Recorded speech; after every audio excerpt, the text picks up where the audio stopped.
bienvenidos a esta conferencia virtual de la gira regional Tech Day 2022. Agradecemos a todos su presencia en este evento dirigido al sector de la tecnología de Centroamérica. Me complace indicarles que la siguiente charla estará a cargo de Vladimir Villa, quien desde Colombia se conecta hoy con nosotros para hablar acerca del teletrabajo.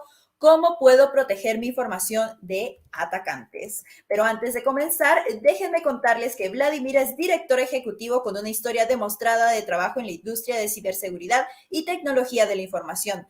Es estrategia preempresarial especializado en liderazgo de equipo y seguridad de la informática. Es egresado de la Ingeniería Electrónica de la Universidad Pontificia de Bolivariana, especialista en gerencia de negocios, innovación y administración de empresas. Y hoy está acá con nosotros para hablarnos acerca de este importante tema. ¿Qué tal, Vladimir? Bienvenido a este espacio. Hola Alejandra, ¿cómo estás? Mucho gusto. Y bueno, el tiempo es suyo. Bueno, Alejandra, muchas gracias nuevamente por la invitación y un saludo para todos los que están en la audiencia.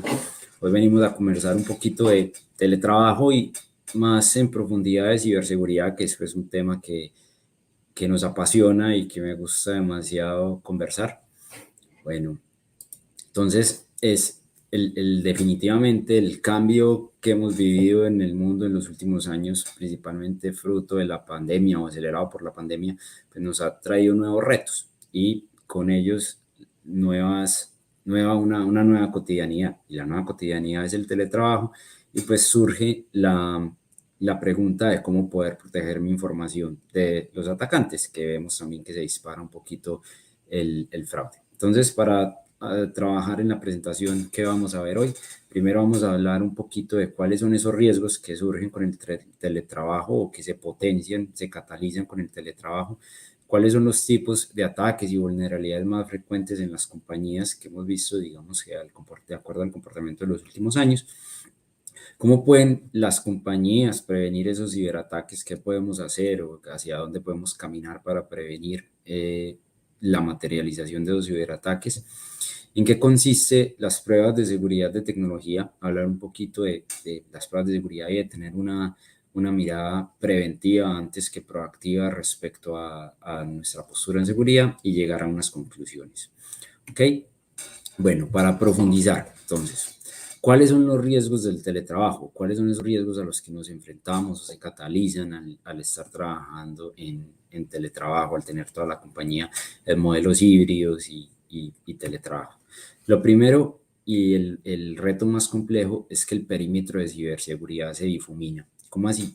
Antes estábamos concentrados en nuestra organización, entonces era fácil delimitar nuestro perímetro. Teníamos un firewall o muchos dispositivos de seguridad de orden que nos permitían acotar nuestra superficie de ataque y tener claridad en el perímetro. Pero ahora, pues el perímetro se difuminó, todos los diferentes colaboradores, las diferentes personas de las compañías se fueron a trabajar desde sus casas y ahora se conectan remotamente. Y la salida hacia Internet, pues es la salida de cada uno que tiene en su punto de trabajo, ya sea su casa o un hotel como yo en este momento o cualquier lugar en la ciudad. Entonces, para los equipos de ciberseguridad, el perímetro ya no está claro, ya está difuminado. Es el primer riesgo que es el control. Entonces, los controles pasan de estar muy centralizados a estar divididos y a ser más responsabilidad aún del usuario que lo que se tenía con trabajos en las oficinas donde la responsabilidad o había una mayor facilidad en el control para los equipos de seguridad. Lo siguiente es que definitivamente los seres humanos somos curiosos, nos interesa entender qué está pasando, estar informados y pues los atacantes conocen muy bien este comportamiento. Entonces, con temas candentes como la ciberguerra en este momento o el COVID-19 en los últimos años, pues eso aviva nuestra curiosidad y los atacantes aprovechan estos momentos para explotar esa curiosidad. Entonces, por las personas, no sé, desprevenidas y no tener un alta entrenamiento en ciberseguridad, pues dan clic fácilmente en información que que supuestamente lleve a proveer conocimientos sobre la ciberguerra del COVID-19 y son pues elementos que usan los atacantes. Además, hay una cosa que pasa en la oficina, es que vos tenés a tus pares para validar cualquier tema. Ahora, cuando estás en tu casa, pues la decisión es solo. Entonces te llega un correo que no sabemos exactamente si es un correo que vemos medio malicioso o sospechoso y no tenés a tu par al lado para comprobar si a él también le llegó, si verdaderamente es una información corporativa, si no es corporativa. Entonces las decisiones son solos, las personas normalmente están más confiadas y por su ambiente, de estar más tranquilo en su casa, no sé, los hace estar más desprevenidos y los lleva a que den más clics en información fraudulenta. Entonces es lo que hemos visto, que en los últimos años los ataques de ransomware y ese tipo pues se hayan disparado. Entonces eso nos da pie para hablar de cuáles son esos ataques y vulnerabilidades más frecuentes. Entonces, las principales técnicas de ataques a compañías que vimos en el 2021, pues sigue siendo phishing y smishing, que básicamente es correos o mensajes de texto, mensajes de WhatsApp o de diferentes redes sociales maliciosas buscando obtener credenciales de ya sea de sistemas financieros o sistemas corporativos, para permitir a los atacantes luego acceder a estos sistemas y pues hacer eventos o incidentes de seguridad, materializar incidentes de seguridad. Explotación de vulnerabilidades, es decir, pues cada vez el mundo es más digital, el mundo cada vez corre más en código y hay que asegurar ese código. Los atacantes conocen que el mundo cada vez transa más digitalmente, cada vez es más digital, está más en código y pues empiezan a hacer sus propias validaciones de seguridad a los sitios web, a los sitios donde transamos, donde compramos, donde, no sé, donde ejecutamos nuestra vida diaria en Internet, a identificar vulnerabilidades conocidas y a explotar estas vulnerabilidades. Entonces, uno son la explotación de las vulnerabilidades conocidas. Por eso, ahorita vamos a profundizar en que es obligación de las compañías proteger a sus usuarios con una mirada muy preventiva hacia la seguridad. El robo de credenciales es lo principal.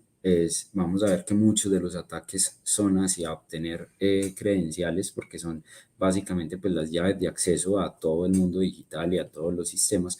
Entonces buscan siempre obtener las credenciales de los atacantes, ya sea por fuerza bruta, por acceso a un escritorio remoto, por ataques en dispositivos extraíbles, es decir, ponen un malware en un dispositivo extraíble y la gente simplemente lo conecta y lo usa e infecta sus máquinas, o con password spraying, que básicamente es pues ataques de fuerza bruta dirigidos a obtener las credenciales de los usuarios para poder tener acceso a los diferentes sistemas y navegar a obtener la información o hacer transacciones fraudulentas. ¿Cuáles son esos tipos de vulnerabilidades más frecuentes en el software que se han estado explotando? Entonces, lo primero es el uso de software con vulnerabilidades conocidas. ¿Cómo así? ¿Qué es esto? Es que en el proceso de construcción y de transformación de la tecnología, en el proceso de desarrollo de software, cada vez importamos más librerías open source, que cogemos librerías que ya existen y las hacemos parte de nuestro código. Esto no es una mala práctica, pero sí es una mala práctica cuando yo importo una librería que tiene vulnerabilidades conocidas o cuando yo no hago validación de seguridad sobre esas librerías que estoy importando. Entonces, básicamente, ¿qué pasa? Que como los atacantes saben que el desarrollo de software pues, es un proceso masivo que toman pues, que se desarrolla en muchas partes y esas librerías están compartidas en muchos sistemas, pues una vulnerabilidad sobre una librería open source les permite tener acceso a muchos sistemas que la han usado. Entonces, se concentran en hacer ataques y explotación de estas vulnerabilidades para tener acceso a los diferentes sistemas. Importante entonces siempre es todas las librerías que usemos, validar si tienen o no tienen vulnerabilidades. Eso se puede hacer con un proceso de análisis de composición de software. Adicionalmente, vemos que tenemos algoritmos de cifrado inseguros, es decir, pues los cifrados que están haciendo son cifrados débiles y con la aceleración de la capacidad de cómputo pues permite que los atacantes vulneren o rompan estos algoritmos de cifrado. Falta de validación de datos es algo de lo más común que deriva en vulnerabilidades mucho más complejas como inyecciones de código, inyecciones de SQL, y es que básicamente en el proceso de desarrollo no validemos que el dato que está esperando el sistema efectivamente sea un dato. Uso de canal inseguro, a veces ni siquiera se cifra la información confidencial no cifrada en los procesos de desarrollo. Muchas veces vemos que se ponen credenciales dentro del código, explícitamente se escriben las credenciales dentro del código, y pues eso es la puerta de entrada para un atacante. Configuración insegura de los servicios, es decir, que se despliegan los diferentes sistemas y no se hace un aseguramiento adecuado de esos sistemas. Código fuente con información confidencial, un poquito asociado a las credenciales. Enumeración de usuarios, eso facilita todos los ataques anteriores que vemos que van al usuario específico de obtener sus credenciales. Si los sistemas que desarrollamos y que estamos poniendo en producción para nuestros clientes o usuarios no tienen controles de enumeración de usuarios, es decir, que, no sé, si estamos sufriendo un ataque, pues me prenda un captcha, un recaptcha, cualquier tema de estos, pues permite o facilita los ataques de fuerza bruta para obtener credenciales. Y datos sensibles almacenados en el lado del cliente, quiere decir que, por ejemplo, es una vulnerabilidad muy común con las aplicaciones móviles. Las aplicaciones móviles consumen un back, y en la aplicación móvil como tal, en el app, pues hay mucha información sensible que es fácil para un atacante hacer ingeniería inversa, ver el código de la app que está pública y pues obtener esa información inversa. Entonces, estas son las vulnerabilidades más comunes que están ocurriendo y que los atacantes están explotando. ¿Cómo logramos evitar que esas vulnerabilidades existan y luego que se materialicen? Hay que pensar el proceso de construcción de tecnología como una tecnología que pueda resistir ataques, que esté construida para resistir. Eso nos obliga a tener una mirada preventiva de la seguridad y no una mirada reactiva. Quiere decir que lo ideal es hacer pruebas de seguridad de manera temprana.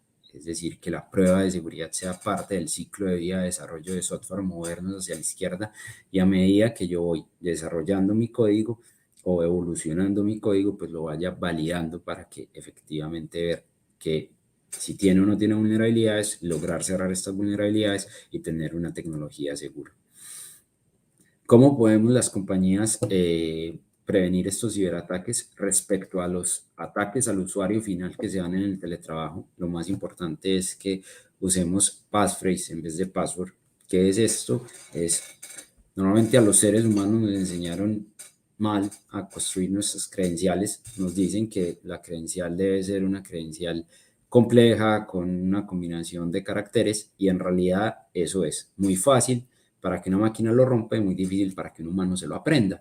Entonces, pues el humano termina anotándolo en un papelito, guardándolo por ahí, lo que hace aún más fácil el atacante. En realidad lo que debemos usar son frases de paso en vez de palabras de paso. Entonces no es tener una palabra con un montón de caracteres extraños, sino tener una frase, no sé, una frase de la canción que te acordás, algo que sea fácil de memorizar, pero que en realidad al ser una credencial, es una credencial muy larga, muy difícil de adivinar para una máquina, y que por el hecho de ser una frase, pues ya combina mayúsculas, espacios, caracteres especiales. Entonces debemos de evolucionar y pasar de tener palabras de paso a frases de paso, lo que hace que sea más fácil de memorizar y más complejo de que una máquina lo pueda romper. Las recomendaciones, que en realidad nunca pasan de moda, son importantes, pero vemos que igual los usuarios no las aplican con juicio.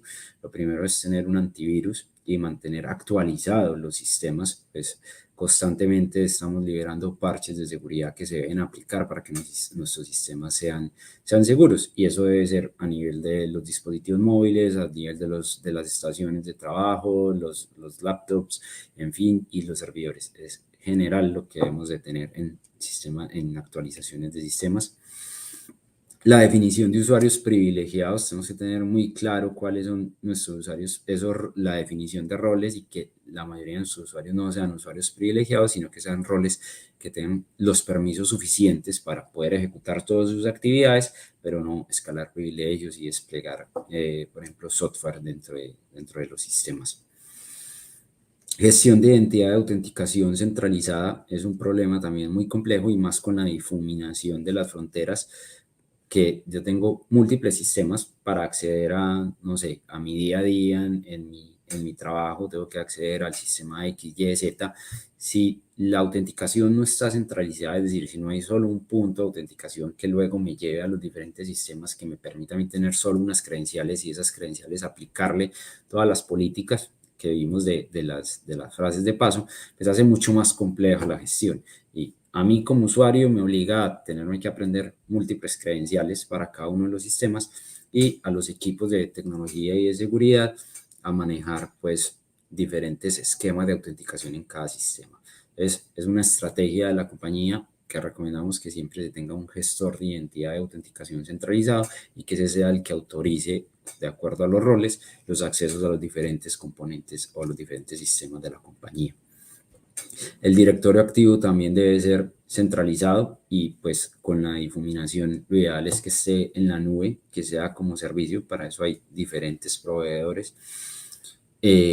Los intercambios de archivos, pues ahora como todos estamos en el mundo digital, hay mucho mayor intercambio de archivos, debemos definir sistemas por políticas de compañía, los sistemas específicos de la compañía y usar sistemas seguros para intercambios de archivos y no que los archivos críticos de la compañía estén por ahí regados en el ciberespacio. Usar VPNs. ¿Qué precauciones deben tomar ya los usuarios como tal, a nuestros colaboradores, las personas de las compañías? Es cambiar los passphrases con frecuencia, las credenciales deben de rotar frecuentemente. Pensar dos veces antes de dar clic es una frase que también nunca va a pasar de moda. Mantener las actualizaciones de sus aplicaciones nuevamente, no solo esperar que nuestras compañías nuestros equipos de tecnología y de seguridad de las compañías actualicen los sistemas, sino, por ejemplo, el dispositivo móvil que es de cada usuario debe estar actualizado en todo momento. Y al recibir correos, pues contactar directamente a la organización, validar la legitimidad de esta información y hacer backups de la información continuamente el día que, por si se logra materializar el incidente al pasar todas estas medidas de precaución, pues que la afectación sea mínima. Por ejemplo, si a un ransomware, pues poder volver al backup y no tener que ver una afectación compleja para las compañías.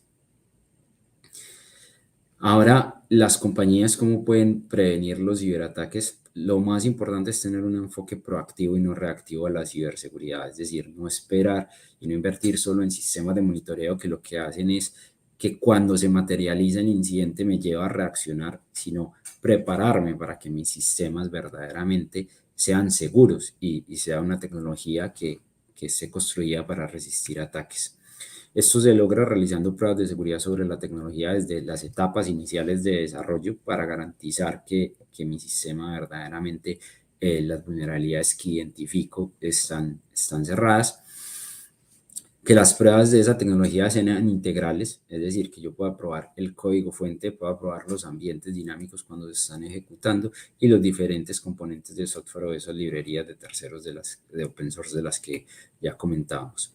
Y siempre cerrar las vulnerabilidades. No nos podemos limitar solo a identificarlas, sino que hay que trabajar por cerrar esas vulnerabilidades. Ahora bien, ¿cómo logramos hacer esas pruebas de seguridad de manera temprana y dentro del ciclo de vida de desarrollo de software que nos permite probar de manera integral? Pues nuestra recomendación de cómo hacer esto realidad, un ejemplo de cómo llevarlo a la práctica. Básicamente esto es una arquitectura de trabajo en donde por un lado tenemos el equipo de desarrollo de operaciones y por el otro lado tenemos una compañía experta de ciberseguridad que identifica vulnerabilidades. El equipo de desarrollo está escribiendo el código, lo mantiene en un repositorio de código. Es esencial siempre tener un repositorio de código, es como un principio básico en la disciplina de desarrollo de software, tener un repositorio de código fuente. Recomendamos que siempre sea un repositorio de código bajo formato Git, no importa la marca, pero sí que sea Git. Y pues eso permite que la compañía de seguridad se conecte a ese repositorio de código, que nosotros nos conectemos al repositorio de código desde Fluid Attacks y sobre ese repositorio hacer dos cosas. Uno, hacer análisis estático del software, es decir, leer todo el código para ver si es vulnerable o no es vulnerable. Y otro, hacer análisis de composición del software, que básicamente es validar si esas librerías open source de terceros que estamos usando normalmente en nuestro proceso de desarrollo de software tienen o no tienen vulnerabilidades. Poder dar feedback rápido al equipo de desarrollo de operaciones. Ellos son los que deben de recibir rápidamente el feedback de qué vulnerabilidades existen, porque al final son los responsables de inyectar la vulnerabilidad y quienes son los responsables de cerrar la vulnerabilidad. Entonces son quienes deben de recibir la información rápidamente y comprender la información rápidamente, poder trabajar de la mano de esos equipos de seguridad que les permita comprender, ¿no? Que aprender qué son las vulnerabilidades y resolver sus dudas. Adicionalmente, pues cuando ya el equipo haga los despliegues de los sistemas, se deben ejecutar pruebas dinámicas sobre esos sistemas, desconectarse a los ambientes, hacer pruebas dinámicas sobre los sistemas. Siempre recomendamos que haya un equipo de control que ayude a tomar decisiones de priorización sobre esas vulnerabilidades, cuáles ataco primero. Sin embargo, nuestra recomendación también como experto en seguridad es que la línea base debe ser cerrar todas las vulnerabilidades antes que dejarlas abiertas. Dejar abiertas debe ser la excepción y para eso es fundamental que haya un equipo que tenga sensibilidad a las prioridades de negocio y a las prioridades de riesgo para tomar esas decisiones de riesgo en los momentos en los que pues, se tenga que asumir una vulnerabilidad. Y por último, integrarnos siempre en los sistemas DevOps o de integración continua que tengan en la compañía para validar en tiempo de integración si las vulnerabilidades reportadas están abiertas o están cerradas y romper el build o poner un control automático, un gater que obliga a cerrar las vulnerabilidades. Si las vulnerabilidades están abiertas, pues rompe el build, activa el gate y no permite que el sistema integre y pase a producción. Entonces es como la arquitectura de trabajo que recomendamos para hacer realidad, como llevar las pruebas de seguridad a nuestro ciclo de vida de desarrollo de software y así tener una visión preventiva que nos ayude a que nuestra tecnología esté construida para resistir ataques. Haciendo unas pruebas integrales, conectándonos al repositorio de código, podemos ver el código muy rápido y ser parte del ciclo de vida de desarrollo de software. Luego, sobre el ambiente, hacer pruebas dinámicas, dar feedback constante y continuo sobre a los desarrolladores directamente y pues integrarnos en los sistemas que tengan integración automática para poder hacer pruebas durante el pipeline y validar si las vulnerabilidades están abiertas o están cerradas. Bueno, ya para ir cerrando, porque se nos acaba el tiempo, ¿cuáles serían entonces las conclusiones que nos llevamos luego para pasar a las preguntas? Pues lo primero es que la seguridad en tecnología es tan importante como la funcionalidad. Okay, muchas veces vemos que las compañías le dan prioridad a la funcionalidad, pero si tenés una vulnerabilidad o una falla en seguridad, puedes tener problemas funcionales, problemas de pérdida de confianza, problemas de pérdida de usuarios, defraudamientos, entonces es pérdidas económicas o pérdidas que pueden llegar a ser materiales para las compañías. Entonces, definitivamente la seguridad no debe quedar relagada y debe ser y es tan importante como la funcionalidad. Siempre recomendamos migrar hacia la nube de manera proactiva y no reactiva en cuanto a ciberseguridad, ¿ok? Entonces es acelerar esos procesos que nos permiten migrar a la nube y gestionar de una manera más eficiente y más sencilla nuestra tecnología y más en un momento en donde ya nuestro perímetro se ha difuminado. Probar integralmente la tecnología como parte de su proceso de desarrollo, como decíamos, hacer pruebas estáticas, pruebas dinámicas, análisis de composición de software y desde las etapas tempranas, que sea una capa integral en todo nuestro proceso de construcción y evolución de la tecnología. Implementar controles en cuanto a ciberseguridad y privacidad en los sistemas y pues sensibilizar a los colaboradores es importante, pero más importante que sensibilizar es tener controles tecnológicos que obliguen a mantener comportamientos seguros, como lo que decíamos de que las credenciales, las políticas de credenciales pasen de ser palabras de paso a frases de paso, que haya una rotación de credenciales, que se actualicen las versiones de los sistemas, que tengamos autenticación centralizada, que nosotros como responsables de la tecnología y de nuestros usuarios, pues estemos haciendo pruebas de seguridad que obliguen a cerrar las vulnerabilidades antes de pasar a producción con controles automáticos dentro de los integradores continuos. Entonces es entender que la sensibilización es importante, pero los controles automáticos o que obligan a cambiar los comportamientos o a mantener los comportamientos, pues es lo esencial. Bueno, con esto creo que logramos estar dentro de los 25 minutos que teníamos para la agenda. Ya podemos pasar a preguntas. Aquí dejo mis datos de contacto por si quieren profundizar o conversar en cualquier tema de seguridad, de pruebas de seguridad dentro del ciclo de vida de desarrollo de software. Pues está mi perfil de LinkedIn, mi correo, no tengo ningún problema en que me puedan escribir, y el código QR que les permite acceder a la presentación para que se la lleven como las notas. Bueno, Alejandra, muchas gracias por el espacio. Quedaría atento si hay alguna pregunta que podamos validar. Gracias a ti, Vladimir, por darnos esos consejos, esos tips importantes para mantener una ciberseguridad eficaz en las empresas a través del teletrabajo. Y bueno, estamos en el espacio de preguntas y respuestas. Recuerden que pueden mandarlas a través del chat en vivo del evento. Y tenemos la siguiente pregunta. Cada área debería tener controles diferentes, aplicando, por ejemplo, el área de compras o de contabilidad. Bueno, una buena pregunta. En realidad es posible que sí. Cada área, lo que hay que entender es cuáles son las responsabilidades de cada área, cuáles son los sistemas o los accesos a los que debería tener, debería interactuar cada uno de los colaboradores de esas áreas y dar específicamente los accesos para esos sistemas. Es decir, que no todos los colaboradores puedan llegar a todos sus sistemas, puedan ejecutar cualquier funcionalidad. Eso ayuda mucho en la autenticación centralizada, en donde vos tenés un solo sistema de autenticación, y luego de ahí pues definís a qué, si tienes que acceder al ERP, al CRM, a no sé, a cierta aplicación de transacciones, en fin. Pero definitivamente sí hay que hacer una segregación de roles de acuerdo a las áreas e incluso dentro de las áreas pues segregar las funcionalidades. Claro, muy interesante. Y vamos con la siguiente pregunta. ¿Sería eficaz mantener un absoluto control remoto del equipo por cada colaborador o podría ser un elemento en contra de la seguridad? Creo que eso va muy en línea de las conclusiones que nos estaba dando ya al finalizar su presentación. Sí, bueno, en realidad aquí más que la seguridad hay que compensar la seguridad con la funcionalidad, que siempre es la balanza.